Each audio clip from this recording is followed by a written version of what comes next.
Growing food, or having food in general, and the ability to grow food is priceless. We do a lot of talking about economics, but it's come up a lot in comments from some of our viewers that no matter what it costs, it's priceless, and there is some truth to that. But I think when it comes to animals, it's a hard thing because there's some intangible things that can make the animals you have irreplaceable, and we're going to talk about that in a moment.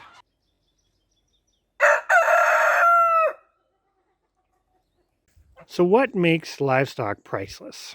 Well, we're going to pick on this big goose here, who is Romeo.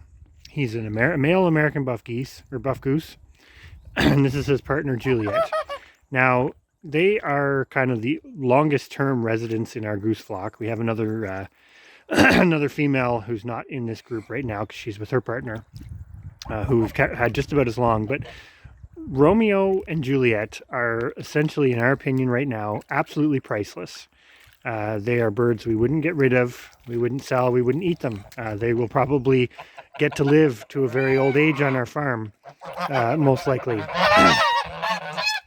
And as everybody's got a little bit of something to say,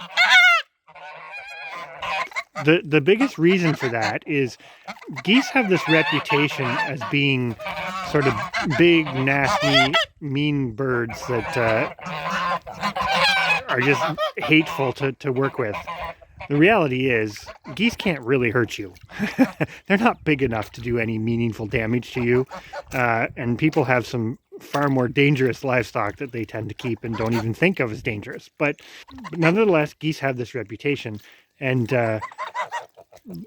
Romeo in particular is just a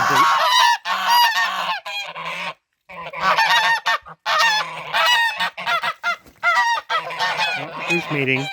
Juliet was in the mood and had to get Romeo's attention.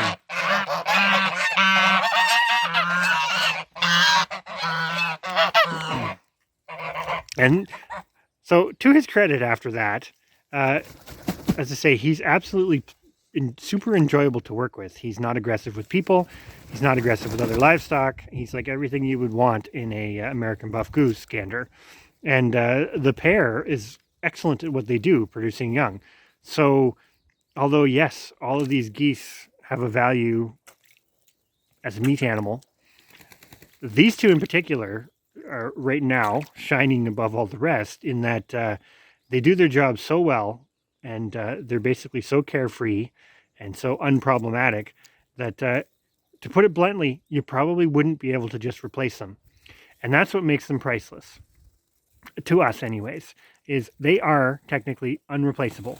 Sure, you could buy more geese, and we have done that to expand our flock, and we will have to do some culling, and we will have to do this goose here, this yellow one, is a little bit of a piece of work, not so much with people, but with the other geese. As you can see, he's a little roughed up because of his attitude. But yeah, I don't think we can underestimate the pricelessness of an animal, of any livestock like this pair, in that they are irreplaceable. It's not just a goose. It's not just a chicken. It's not just a sheep. It's not just a, insert livestock here. When they do what they're supposed to do, they do it well.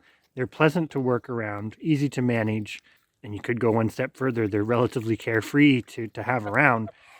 You can't even measure that as far as the price tag value. So when you get livestock that do everything you need them to do, and sometimes more, like these two. I mean, I'm only standing like 2 feet from them, 3 feet from them. They're very close, and we're coming into the breeding season, and big old Romeo there is, yeah, he's just an excellent goose. Let's just put it that way. When you get animals like this, our opinion is you do everything in your power to hold on to them, keep them doing what they need to do to help you survive. And they are priceless. You can't replace them easily. So hold on to them. That's, if you wanted to call animals possessions, which I know technically a lot of us, they are kind of looked at that way. these would be priceless possessions that to most people, they would look at it and go, yeah, it's just a goose that's worth about $50 or $100 for the pair, or maybe in today's climate, $200 for the pair. But to us, there really isn't a price tag that would do them justice.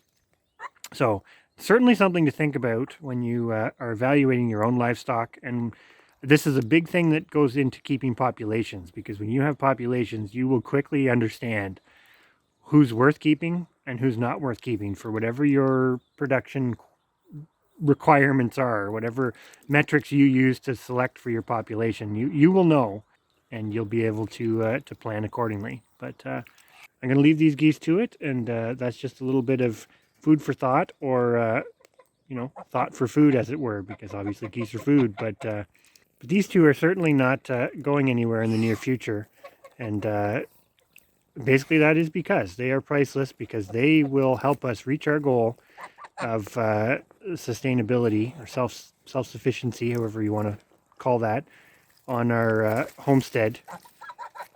And that right there is pretty much priceless. Well, hopefully that little discussion on Romeo and Juliet, I mean, that's just one example. In general, we feel the geese are fairly indispensable. They're economical to raise, and when you have the space, they're fairly easy to manage, fairly predator-proof, etc. So the geese in general have a lot going for them in our perspective, as far as trying to meet sustainability goals in the long term. But within that, you can have individuals, and I think this comes up a lot with chickens too, where people will say, I have a hen that I've had for like 7 years because she always goes broody, or she does this, or she does that. And it's like, that's exactly it. Those individual animals, when they're shining examples of, I'm going to say it this way, what you need your animals to do, there is no price tag on them. Their meat value may only be, X dollars, or their live value at an open market may only be X dollars, because it's like, well, it's a goose, it's a chicken, it's a whatever. But they don't all have the same intrinsic values, because there are individuals, just like Romeo in particular, and Juliet to a lesser degree, but the two of them as a pair, they do exactly what you need to do. They do it well, and they do it relatively problem-free. And that's huge, because we all know that time and resources are kind of the finite things on a homestead. So when you get, especially livestock, but you could extrapolate this to plants too, but when you get livestock that are willing to, or have the aptitude to do that for you, and it be pleasant, hold on to them, because you probably won't be replacing them very easily, especially going out and purchasing from somebody else, because yeah, this is a big piece of managing your own populations, and that goes a little further to make them all priceless when you've done the selecting for what you need.